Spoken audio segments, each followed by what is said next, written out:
요한복음 4장 20절로 24절까지 우리 조상들은 이 산에서 예배하였는데 당신들의 말은 예배할 곳이 예루살렘이 있다 하더이다. 예수께서 가라사대 여자여 내 말을 믿으라. 이 산에서도 말고 예루살렘에서도 말고 너희가 아버지께 예배할 때가 이르리라.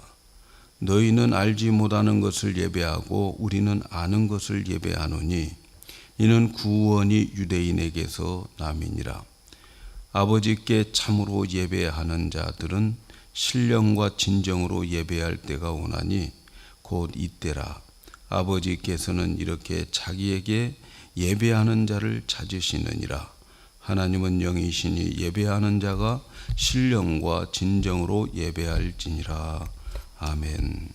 할렐루야. 오늘은 교회가 교회되게 34번째 말씀입니다. 예배의 대상자, 이렇게 제목을 잡았습니다. 하나님께서는 예배자를 찾으시고 계신다 말씀을 많이 들었죠. 그 예배는 참된 예배자를 말하는 거예요. 오늘날 많은 교회들이 예배를 드립니다. 예배 안 드리는 교회 없잖아요. 다 예배를 드립니다. 예수님 당시에도 예루살렘에서는 제사가 항상 있었습니다. 그런데 그런 예배들이 하나님이 받으시는 예배가 있고 받지 아니하시는 예배가 있었습니다. 우리는 하나님이 받으시는 예배를 드려야 되겠는데, 오늘 요한복음 4장에 사마리아 여인과 예수님과의 대화를 보면은 예수님은 사마리아 여인에게 너희는 알지 못하는 것을 예배하고 우리는 아는 것을 예배한다, 이렇게 말씀합니다. 기독교는 예배의 대상이 누구인지를 알고 예배를 드려야 되는 거예요. 우리가 예배하는 그 대상을 알지 못하고 드리는 것은 우상이죠, 우상. 그래서 하나님을 알아야 되고 예배의 대상을 알아야 되는 거예요. 참된 예배자는 자기가 드리는 예배의 대상자가 어떤 분인가를 알고 그분에게 제사를, 예배를 드리는 겁니다. 요한복음 4장에서 예수님께서 사마리아 여인과 대화를 통해서 예배에 대해서 중요한 내용들을 가르쳐 주십니다. 사마리아 수가성 우물가에 예수님을 만난 이 여인은 예배에 대해서 질문을 합니다. 자기의 죄를 지적해 줄 때 양심의 찔림 속에서 하나님께 예배 드려야 되는구나, 이걸 느끼게 돼서 예배를 어디에서 드려야 되느냐, 이걸 묻습니다. 자기 사마리아에 살고 있는 동포들은 그리심산이라고 하는 산에서 예배를 드립니다. 오래전에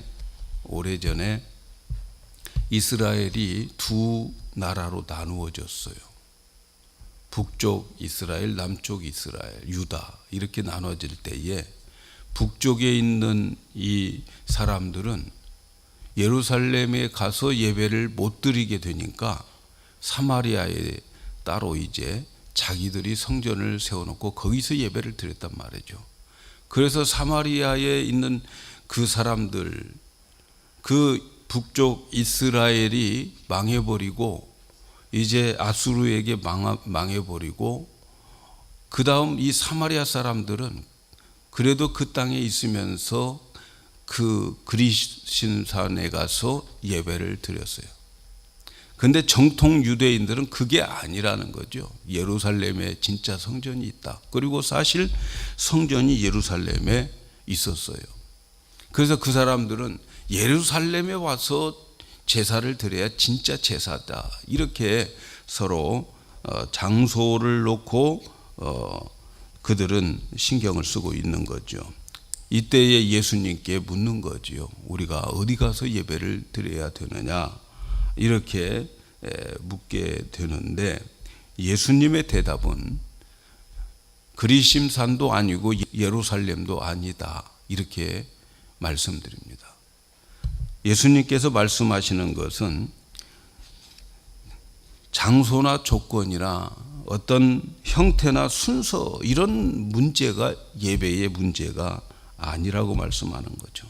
이 산에서도 하지 말고 예루살렘에서도 하지 말라고 하는 말 속에는 그런 장소 문제가 예배의 중요한 요소가 아니라는 거죠. 너희가 아버지께 예배할 때가 곧 이른다 이렇게 말씀해요. 장소가 문제가 아니고 예배의 대상이 누군가, 어떤 분에게 예배를 드리는가 이것이 중요하다는 거죠. 그래서 예수님은 예배자를 어떤 대상으로 드리느냐, 하나님 아버지라 이렇게 말씀해요. 우리가 예배 드리는 우리의 예배를 받으시는 분은 하나님 아버지다 이렇게 말씀합니다. 그런데 24절에 가서 보면 또 이렇게 말씀합니다. 하나님은 영이시니 예배하는 자가 영과 진리로 예배할지니라. 자, 우리의 예배를 받으신 그 대상은 하나님 아버지인데 그 하나님 아버지는 어떤 분이냐? 영이시다. 이렇게 말씀합니다. 예수님은 우리의 예배의 대상자를 두 가지 모습으로 가르쳐 주고 있어요. 오늘 우리가 예배 드려야 할 그 대상, 우리의 예배들을 받으시는 그분은 하나님 아버지고, 그리고 다른 하나는 영으로서의 하나님이다. 우리는 이분에게 지금 예배를 드리고 있습니다. 이 두 가지를 알고 드리는 예배, 이 예배를 하나님이 받으시고 이 예배가 참된 예배라고 하는 것을 우리에게 가르쳐주고 있습니다. 오늘 말씀의 첫째, 아버지 하나님이 우리의 예배의 대상이라고 말씀하고 있어요. 21절에 보니까 예수께서 가라사대 여자여 내 말을 믿어라. 이 산에서도 말고 예루살렘에서도 말고 너희가 아버지께 예배할 때가 이르니라. 아버지께 예배를 드려야 돼요. 또 23절에도 아버지께 예배하는 자, 참으로 아버지께 참으로 예배하는 자들은 신령과 진정으로 예배할 때가 오나니 곧 이때라.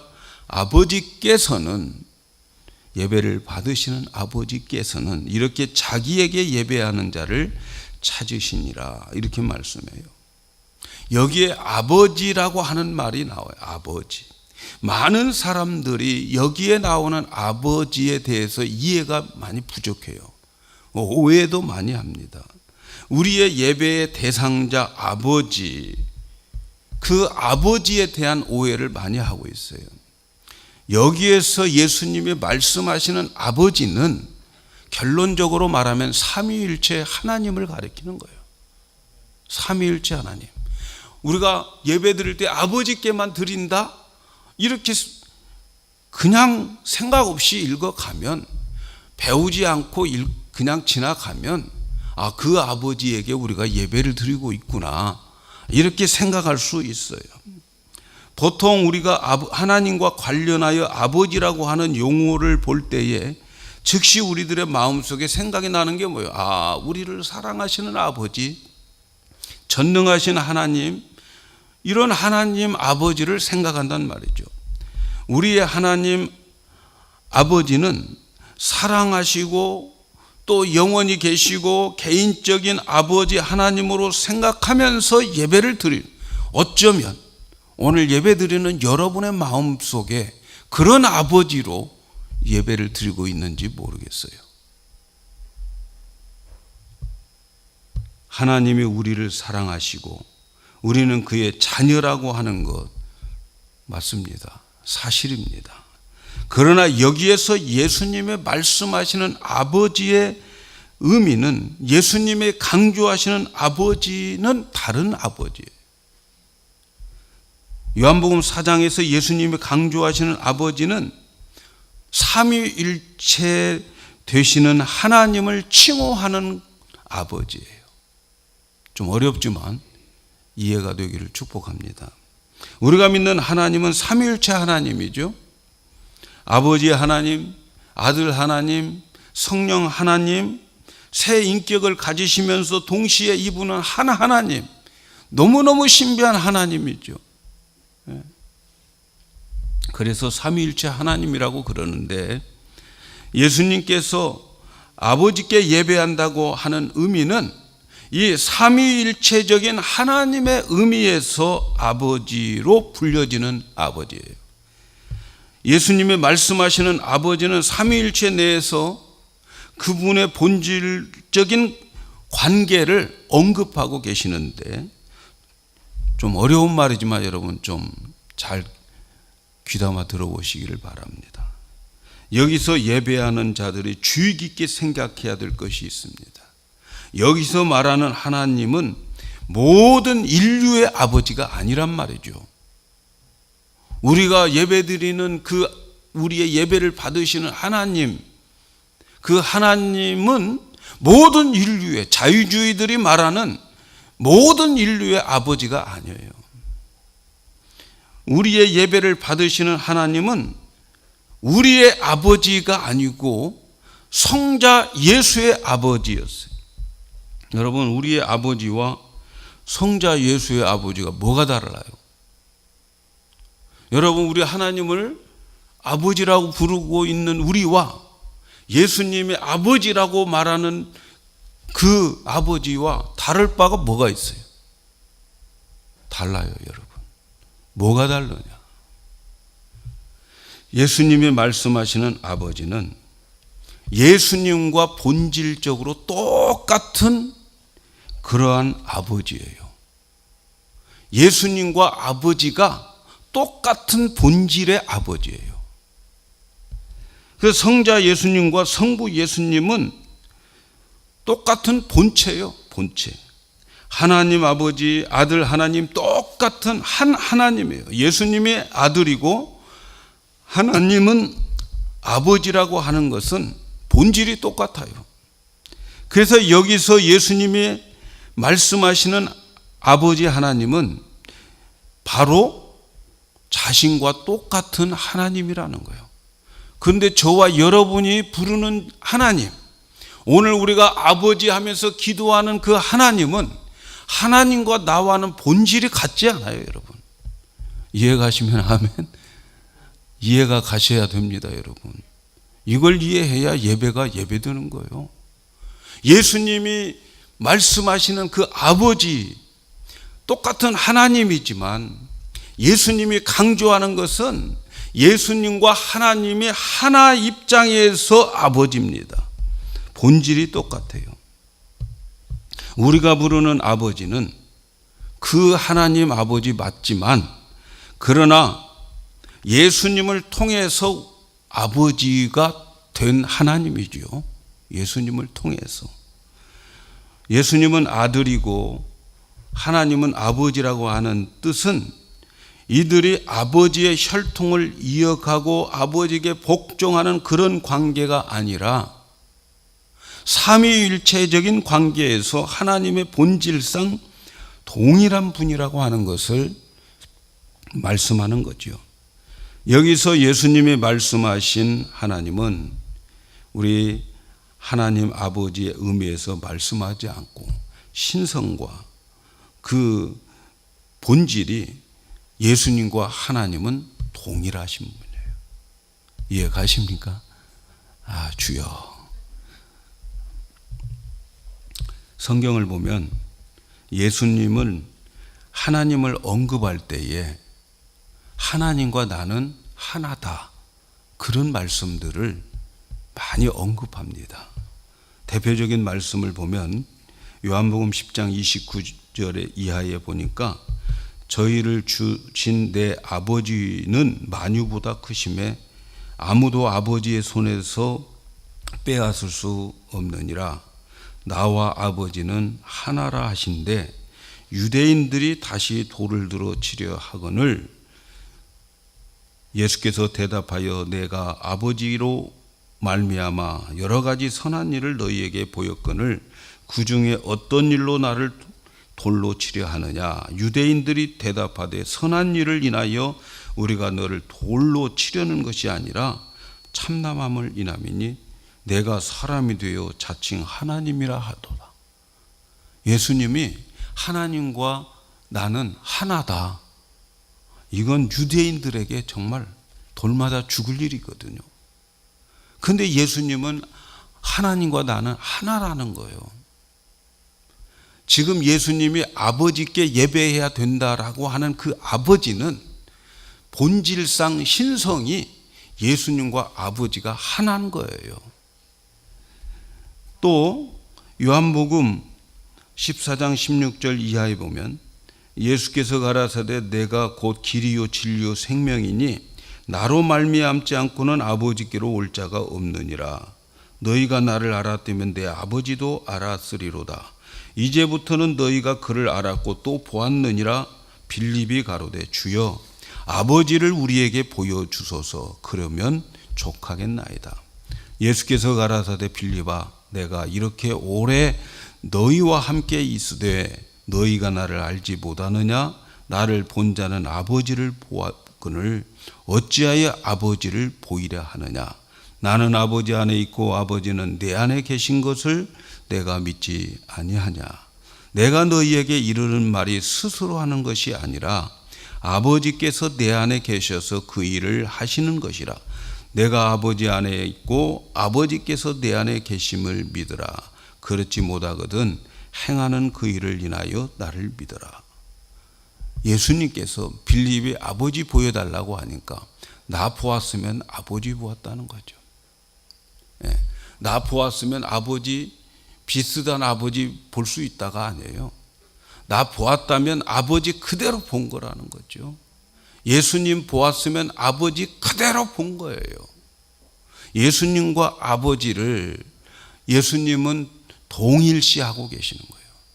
똑같이 동일한 성품, 동일한 신성으로 언급을 하고 있습니다. 그래서 요한복음 4장에서 예수님께서 하나님을 아버지라고 부를 때에 그 아버지에게 예배 드려야 된다라고 할 때 그 아버지는 우리가 믿는 그 아버지가 아니고 예수님과 동일하신 신성을 가신 그 아버지라고 하는 것을 말씀하고 있는 거죠.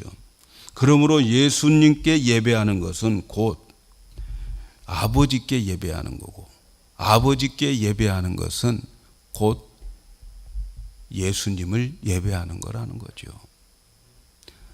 오늘 말씀에 있는 그대로 문자적으로 보면 우리는 아버지께 예배해야 된다고 해서 성부 하나님 아버지에게만 예배를 드리는 것으로 생각하는 경향이 참 많고 이 부분에 오해를 많이 한단 말이죠. 그러면 예수님은 경배를 받고 예배를 받으실 분이 아닌가? 아니라는 거예요. 제가 말씀드리는 건 그걸 강조하는 거예요. 하나님 아버지만 예배의 대상이 아니고 예수님도 예배의 대상이다라고 하는 것을 말씀하는 거죠. 우리가 십자가에서 죽으신 예수님이 우리의 예배의 근거로 예배를 드립니다. 그러나 동시에 십자가에서 죽으신 예수님은 우리의 예배의 대상이 되고 있음을 잊지 마시기를 바랍니다. 그래서 우리가 아버지께 예배한다. 그 아버지는 결국 예수님은 자기 자신도 포함되고 있음을 말씀하고 있다는 것. 이걸 이해하시라 하는 말씀입니다. 그래서 요한복음 5장 23절에 보면 그렇게 말씀해 이런 말씀이 있어. 이 모든 사람으로 아버지를 공경하는 것이 같이 아들을 공경하게 하려 하심이라. 아들을 공경치 아니하는 자는 그를 보내신 아버지를 공경치 아니한다. 이렇게 말씀해요. 여러분, 성부 하나님과 성자 하나님은 한 번도 분리되지 않아요. 딱 한 번 분리됐어요. 언제 분리된 줄 아십니까? 예수님이 우리를 위해서 십자가에서 대신 벌을 받고 심판을 받을 때에 하나님과 그 아들과 하나님은 딱 분리됐어요. 죄 때문에. 죄의 심판을 받을 때에는 딱 분리됐습니다. 그러나 그 외에는 하나님과 아버지는 한 번도 분리된 적이 없습니다. 지금도 마찬가지예요. 그래서 우리가 하나님께 예배를 드리고 하나님을 공경하는 것은 곧 예수님을 공경하는 것이 되는 것임을 믿으시기 바랍니다. 자, 그래서 우리가 하나님 아버지께 예배한다라고 하는 그 의미를 꼭 여러분들은 이해하시고, 그래서 우리가 하나님께 예배하는 것, 이것은 예수님께 예배하는 것과 같은 것이다 라고 하는 것을 아셔야 돼요. 그런가 하면 그 아버지께 예배한다고 하는 그 말씀 속에는 성령님과 관계가 또 있어요. 성령님께도 예배 드리는 거예요. 삼위일체의 관점으로 보면 하나님이나 하나님 아버지나 성자 예수님이나 성령님은 한 분이기 때문에, 동등되기 때문에 그분도 명백히 예배를 성령님도 받으셔야 됩니다. 성경은 그분에게 예배하라고 하는 말씀 없어요. 성령님께 예배하라는 말씀 성경에 없어요. 그러나 그분에게 예배하는 것은 필요 불가결입니다. 왜냐하면 성령님은 그리스도의 영이기 때문에, 그리고 성령님은 하나님의 영이라고 말씀하고 있습니다. 베드로전서 1장 11절에 자기 속에 계신 그리스도의 영이 그 받으실 고난과 후에 얻을 영광을 미리 증거하여 어느 시 어느 때를 지시하는지 상고하느니라. 그리스도의 영, 성령이 우리 안에 계시는데 그 성령님을 그리스도의 영이라고 해요. 같은 영입니다. 같은 분이에요. 또 로마서 8장 9절에 보면 만일 너희 속에 하나님의 영이 거하시면, 우리 안에 성령님이 거하시는데 하나님의 영이라고 부르고 있어요. 하나님의 영이 거하시면 너희가 육신에 있지 아니하고 영에 있나니 누구든지 그리스도의 영이 없으면 그리스도의 사람이 아니다. 그리스도의 영, 하나님의 영 모두가 다 동등됨을 말씀하고 있어요. 그래서 성령 하나님은 우리 예배를 도와주시지만 우리의 예배를 받으신 분임을 잊지 마시기를 바랍니다. 그래서 우리가 예배 드리는 것은 그 아버지 안에는 삼위일체 하나님이 다 포함되어 있음을 기억하시기를 바랍니다. 그래서 요한복음 4장 20절 24절 오늘 본문에 나오는 예배의 대상인 아버지 하나님은 모든 인류의 아버지가 아니라 주 예수 그리스도와 본질이 같으신 아버지를 의미하고 있다 하는 것을 우리는 이해해야 됩니다. 그 아버지는 본질에 있어서 예수님과 하나이신 그 예수 그리스도의 아버지였어요. 그러므로 우리는 예배를 받으시는 분은, 그러니까 삼위일체 하나님이 우리의 예배를 다 받고 계심을 믿으시기를 바랍니다.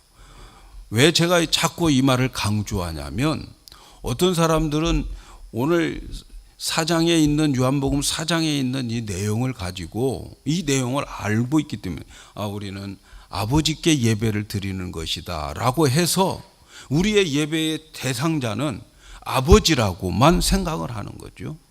그리고 예수님 때문에, 지난 시간에 말씀드렸듯이 예수 그리스도가 예배의 근거가 되어진다. 그래서 예수 그리스도가 낮아지고 아버지는 높아지는 그런 믿음, 그런 신앙을 가질 오해를 많이 가지고 있어. 그러나 오늘 여러분은 이 말씀을 들었으니까 여기에서 나오는 아버지는 삼위일체적 아버지, 성자 아버지라고 하는 것을 꼭 기억하시기를 바랍니다. 또 한 가지 예배의 대상 중에 하나는 하나님은 영이시다 이렇게 말씀합니다. 하나님은 영이시다. 여러분 지금 우리가 드리는 이 예배를 받으시는 분은 영이신 하나님입니다. 영이라고 하는 건 뭐예요? 영. 영은 보이지도 않아요. 만질 수도 없어요. 그런데 예수님께서 요한복음 4장 24절에 하나님은 영이시니 예배하는 자가 신령과 진정으로 예배 드려야 된다. 이렇게 말씀합니다. 여러분, 하나님께 예배하는 자, 하나님이 우리에게 예배를 원할 때에 너 비싼 옷 입고 와라 그런 거 없어요, 여러분. 손에 가락지 끼고 와라 그런 거 없어요, 여러분. 하나님은 영이시다. 영이시기 때문에 신령과 진정으로 예배해야 된다. 우리가 믿는 하나님, 성부 하나님, 성자 하나님, 성령 하나님은 전부가 다 영입니다. 예수님 볼 수 없어요, 여러분. 봤다는 사람들이 있는데 주님한테 물어봐야 되겠어요. 영은 볼 수가 없어요, 여러분.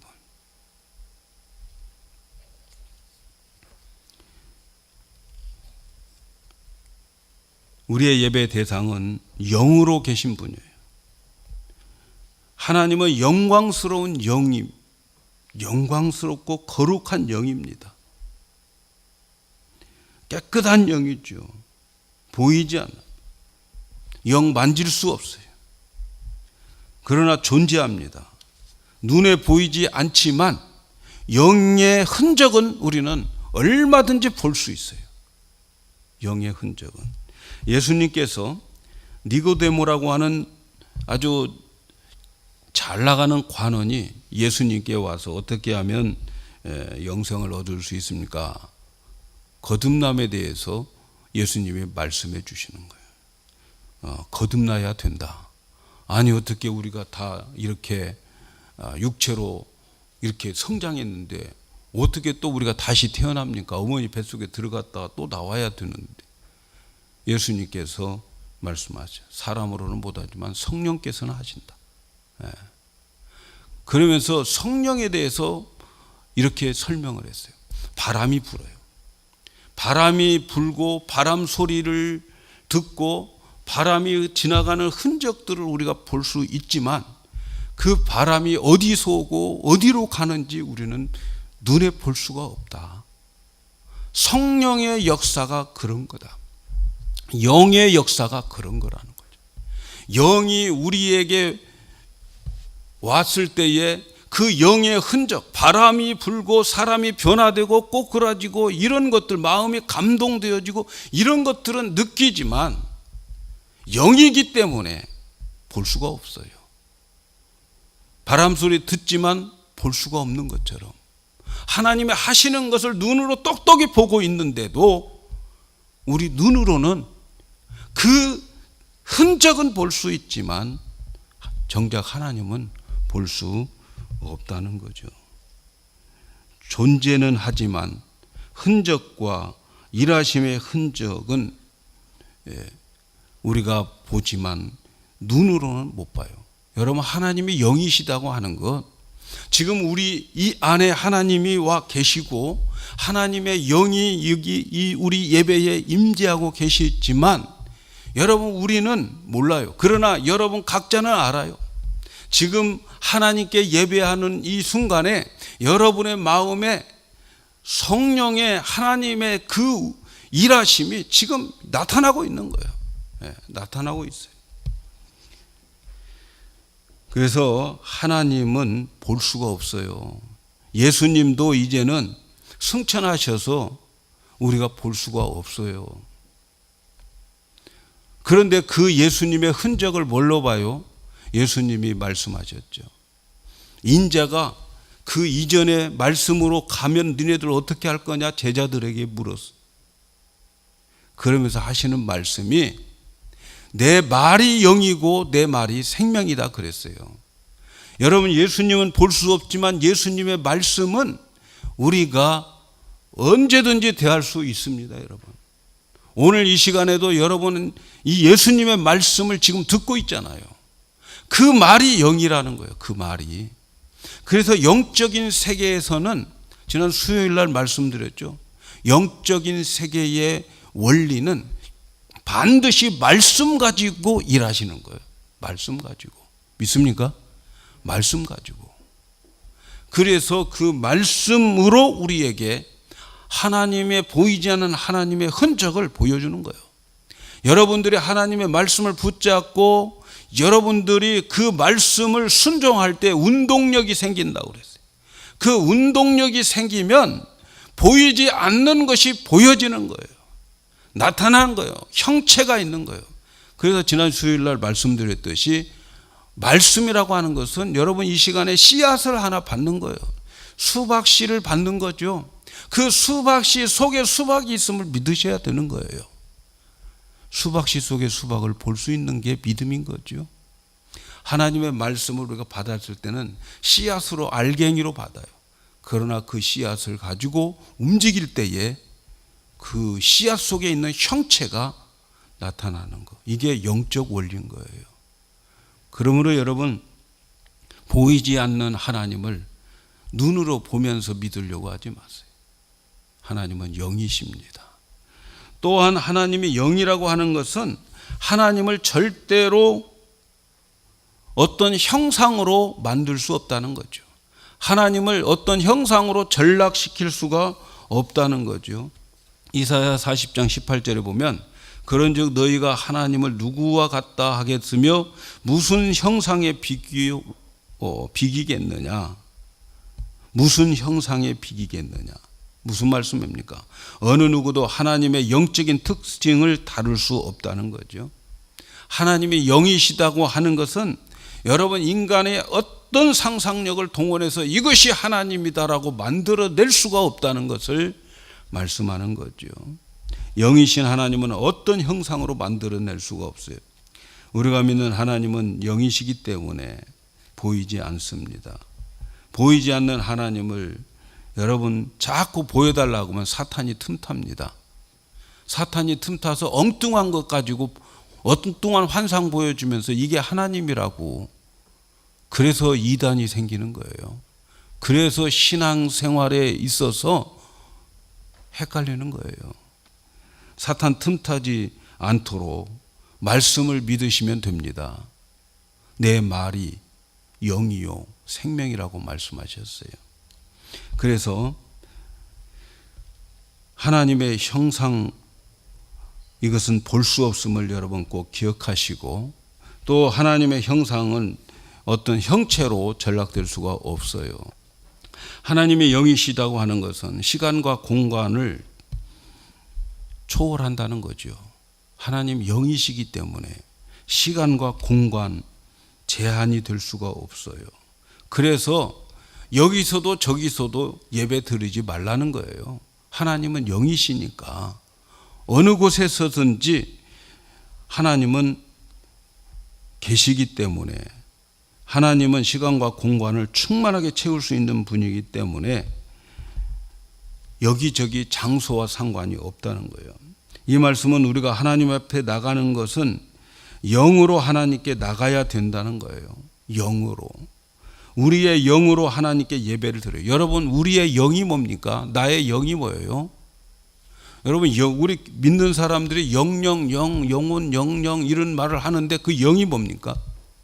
여러분 그 영이 여러분의 마음인 거죠. 마음이 영이에요.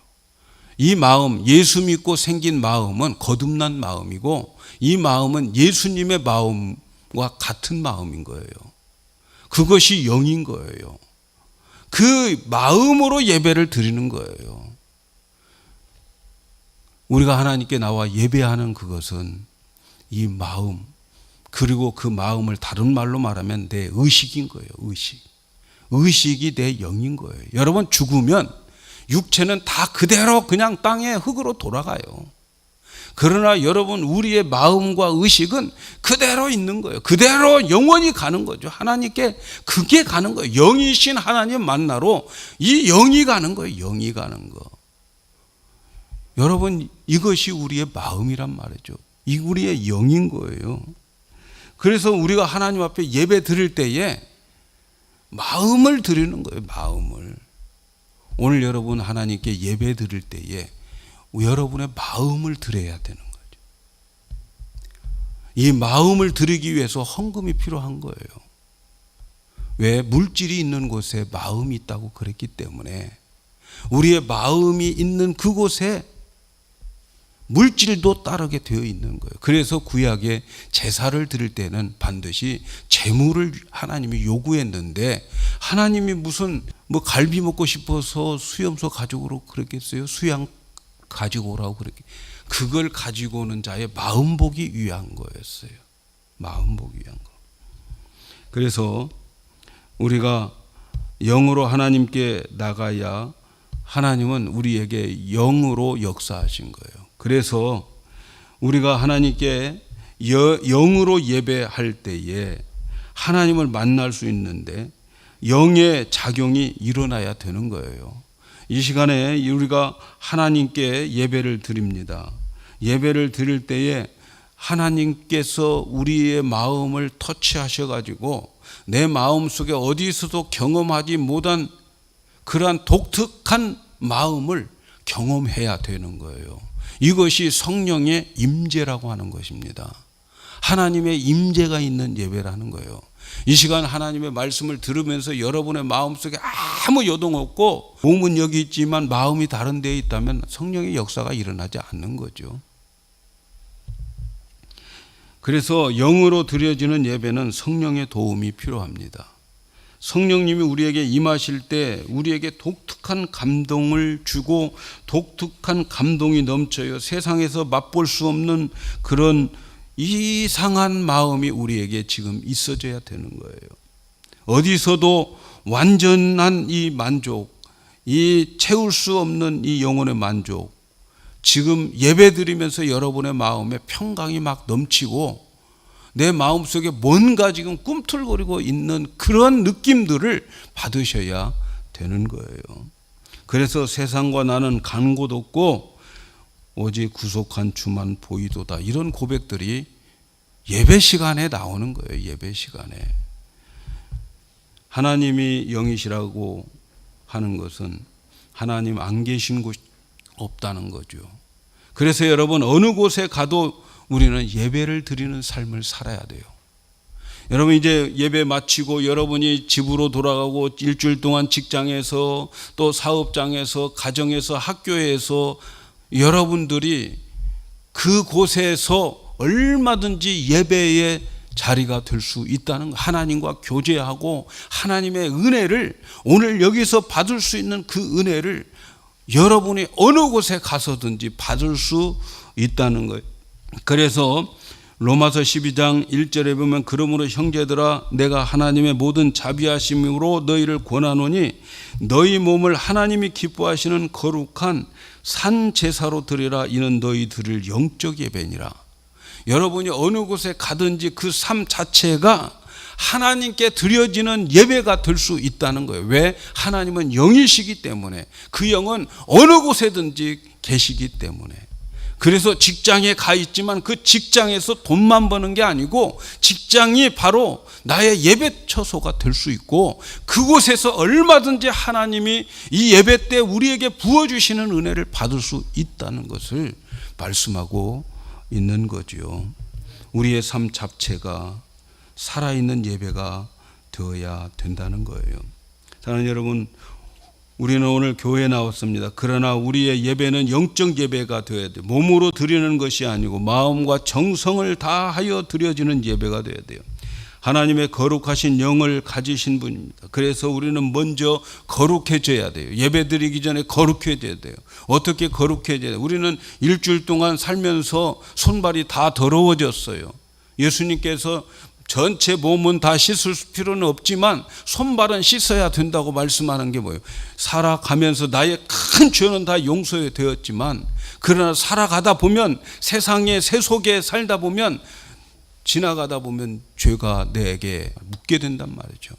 그걸 일찍 오셔서 예배 드리기 전에 토요일부터 여러분 하나님 앞에 그렇게 나의 죄를 고백하고 주님의 보혈로 씻고 그렇게 나올 때에 정결한 영이 되어서 하나님 앞에 예배하게 되는 거죠. 그 정결한 영을 가지고 하나님께 나갑니다.